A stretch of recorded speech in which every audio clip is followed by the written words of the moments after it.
যাদেরকে পাঠাইছি তাদের অনেকেই আসলে সত্যিকার অর্থে মারা যাবে। হাসপাতাল কর্তৃপক্ষ তালিকা করছে, এই অবস্থায় এটা হুঁশ ছিল না আমাদের যে উইল ডু সামথিং। পর্যন্ত আসলে কি পরিস্থিতি রয়েছে, কারণ শিক্ষার্থীদেরকে একে একে ঢুকতে দেখছি এবং তাদেরকে নিয়েও যেতে দেখছি এবং মরদেহর কথাও জানতে পারছি।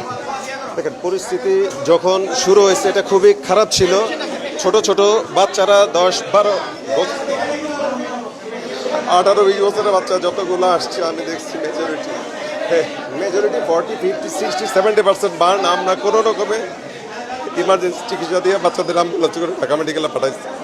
আপনারা ওইখানে বাচ্চাদের খোঁজ দেন, রাস্তায় যাতে জ্যাম না পড়ে, অ্যাজ আর্লি অ্যাজ পসিবল তাদেরকে চিকিৎসা দেওয়ার ব্যবস্থা করেন।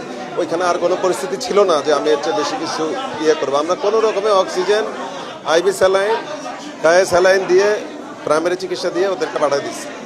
এইখানে এখন আপাতত ওইরকম মারণের খারাপ রোগী নাই। যারা আছে 2-4 জন আমরা যা আছে ভর্তি করছি, আর এইগুলো পরবর্তীতে যারা আফটার শক সেই সমস্ত বাচ্চারা এখানে আছে।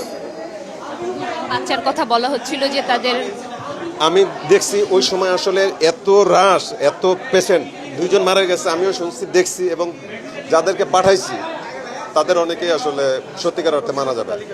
হাসপাতাল কর্তৃপক্ষ তালিকা করছে, এই অবস্থায় এটা হুঁশ ছিল না আমাদের যে উইল ডু সামথিং।